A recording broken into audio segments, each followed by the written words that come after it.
Yes, guys, welcome back to another video. Welcome to the George Benson football channel for your Bournemouth versus Chelsea Premier League preview. This is the second video that I've uploaded today, so make sure you check out the first one. I'll put it as a card. I think it's on this side of the screen. I'll put that there for you. Chelsea news from earlier this morning. Before we go into anything, I want to say a big thank you because a lot of you lot have been sending me your YouTube 2025 recap, and I didn't even realize I've uploaded that many videos. Some of you have watched over 400 videos of mine, and for a lot of you, I am the #1 channel that you've watched this year. So I want to say a huge thank you for all of you tuning in, and to see how I come on here pretty much every day, and so many of you are literally tuning in every day. That is incredible. So I want to say a huge thank you to each and every one of you for that. It's an absolute honour to sit here and chat Chelsea with you every single day. Bournemouth away. This is a must-win game. We were in a position earlier this week on Monday or Tuesday.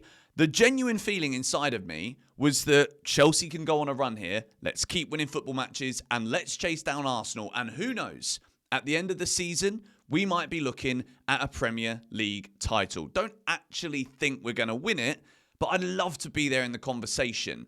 Now, at the end of the week, off the back of Leeds United away on Wednesday night, I'm sitting here thinking, where did it all go wrong? And one match can really change the course of a season. And for Chelsea, I am praying. My fingers are crossed. My legs, they're almost crossed on the seat below me. But I genuinely hope that defeat to Leeds United was not the catalyst for the usual December slump. It would be an absolute disaster for Chelsea to go to the Vitality Stadium against a Bournemouth team that cannot buy a win right now for love nor money. They've got 1 point in 5 matches. And Bournemouth, they don't really play with all of this low block, let's go out there and defend football. So with that being said, there is no reason why we need to overthink this. There is no reason why we have to go ahead and pick a team that is not our best team. Now, granted, I understand that we go to Italy in midweek next week, Champions League away at Atalanta. But please, this is Chelsea. We're used to competing on the biggest stages in Europe. We're used to doing Saturday 3 p.m, Tuesday night, Wednesday night Europe, and we go again.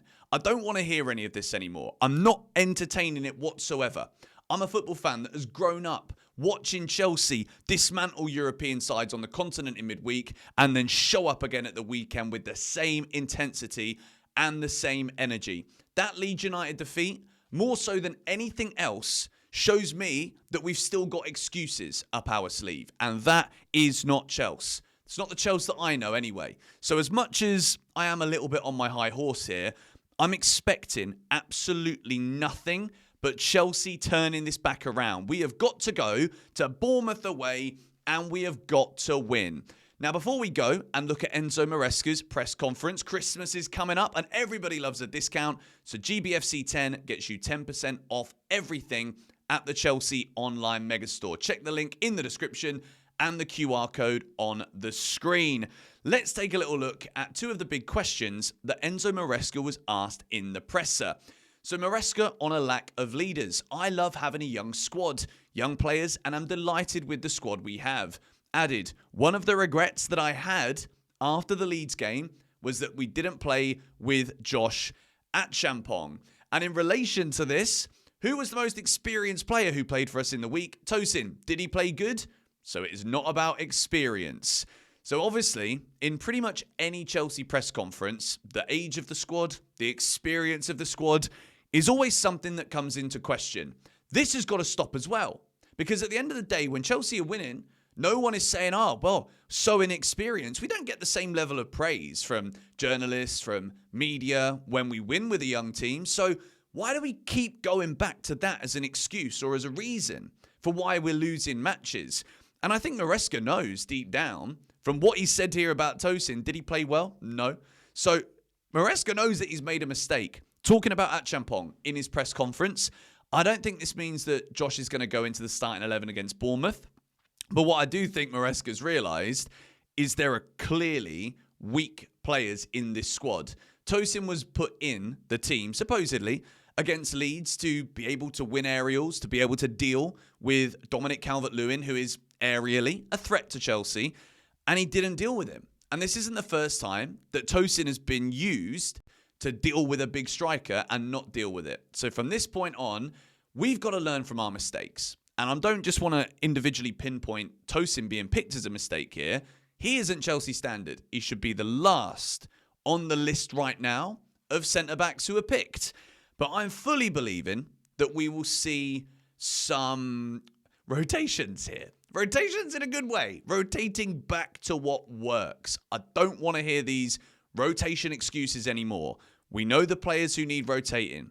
Reece, Wes. Other than that, pick your best team. Because this is what Chelsea are. This is what we should be. Competing for everything. Let's get back to that narrative. Let's beat Bournemouth. Let's hope for the best tomorrow from Unai Emery's Aston Villa. I've got a feeling they'll get something against Arsenal tomorrow. Whether they win or not, I think it might be a draw personally.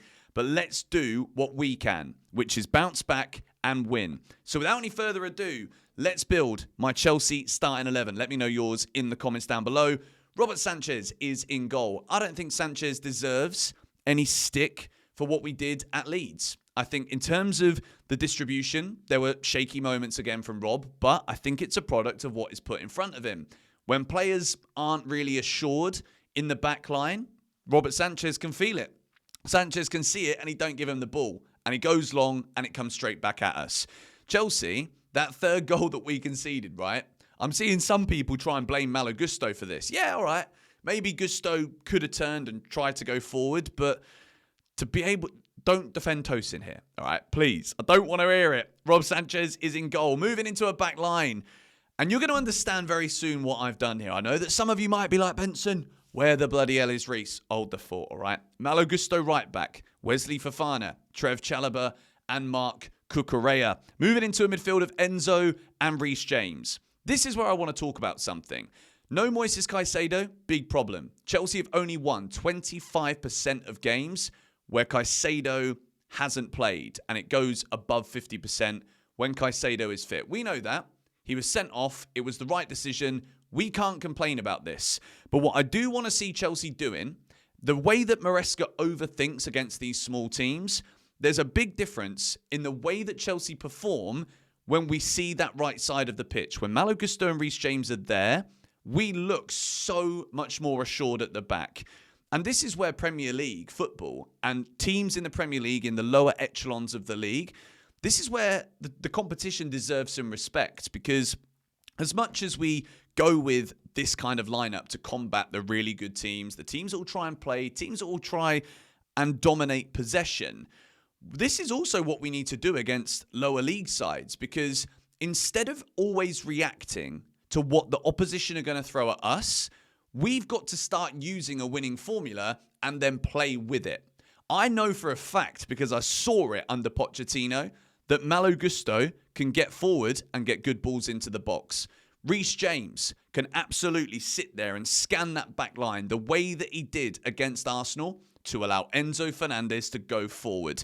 And this is where, this is my Chelsea attack. And this is for me what it should be right now. Neto on the right wing, Palmer on the 10, Garnacho on the left, and João Pedro up top.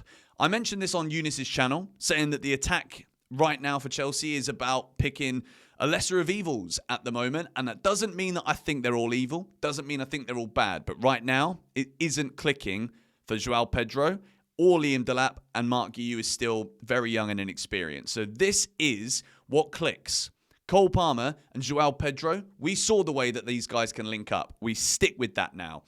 Pedro Neto absolutely has to play. He's the most consistent of all of our wingers, and he's got to be in there. And I think Garnacho can feel hard done by over the course of the last few games, because I don't think he's had as much minutes as what his November performances deserved. I think Garnacho should be starting this game. Now, obviously, we've gone and bought ourselves an Esteval scarf. Esteval's petulance against Leeds has peed me off, I'm not going to lie. And I'm not saying he's not going to play. He's a superstar. We know he's going to play. But Chelsea need to revert to type a little bit here. We need to go with a team that can not only play consistently, but that we have balance with. This, for me, is a very balanced side. Bournemouth are going to try and play football. They play an attacking brand of football. They might look at their recent form, see that Chelsea are coming, and be like, right, well, we're going to do something about this. When I look at this team, I see individual players here that have got more than enough ability to beat anybody on their day. Yes, we usually see this against the big boys. Yes, the Malo Gusto, Reece James experiment works against those big teams, and we don't see Maresca picking it against the smaller teams, the lower teams. This is a team that wins, so we keep going with a team that wins. This, for me, is a no-brainer at this point in time. I know a lot of people might be thinking, yeah, well, we don't need to do that. Andre Santos could be there in the midfield. Reece James can go right back. I'm really liking what I'm seeing from Reece in the midfield right now. And I think just because it's Bournemouth, I don't see any reason why that is not the best available Chelsea team right now. Obviously, people are going to want to see Esteval Willian out there. I think him coming off the bench could be very exciting for Chelsea as well. If we are struggling and the shape of it doesn't work, you can put Reece James back at right back. You can bring Andre Santos on in the midfield. Or, alternatively, you could see Gusto stepping up into that midfield role with Reece James going in at right back. For me, I'm expecting nothing but a win. I want to look at Bournemouth, who are currently really struggling. They're conceding goals. They're not winning football matches. I want to see Chelsea treat this like lambs at the slaughter. I know people might not like that one, but let's go for it. Let's absolutely go at Bournemouth and let's play with fury. Let's play like a team that are embarrassed with what we saw at Ellen Road. We've not really seen too much. I haven't seen it. Maybe I'm missing something. Let me know in the comments if I am. I've not seen any of the usual BS excuses from the players that, we should have done better. Sorry. Nah, I haven't seen any of that, and I don't want to. I want to see action. Action at the Vitality Stadium tomorrow. One of the smallest grounds in the Premier League. Let's silence it. Let's make sure it's only that Chelsea away end again. Let's go out there and make us proud. I'm a bit nervous. I'm not going to lie, because that's the way of the beast right now. I said this before the Leeds game. It's been a long time since I've had confidence of Chelsea going into any game and winning. And I had that against Leeds, and it was destroyed. Gone in the blink of an eye. And the only way it's ever going to come back is if we stop not winning matches that we absolutely have to be winning to be where I think we belong. We belong challenging for titles. Let's get to it. Arsenal, if they beat Aston Villa tomorrow, wow. I mean, I already think it's done. I think it's done because of us. Because we decided to throw in the towel at Leeds United. But let's go out there and do our job. No more complaining about Leeds. All focus on tomorrow. Let's get out there and let's get the result that we need. Thank you guys for watching this video. As I said at the start, cheers for tuning in every day, whether you watch just the 6 things we learned, just the previews, whatever. For those of you that watch every video, I flipping love you lot. I love doing this for a living, full time. So thank you for making that possible. And I will see you all in the watch along on Shootout tomorrow. I'm also going to be live on Shootout to react to the World Cup draw. So you've probably watched this video after the World Cup draw. So if you want to go and see Eunice and I's reaction to that, check it out. Thank you guys for watching. Come on, you Blues.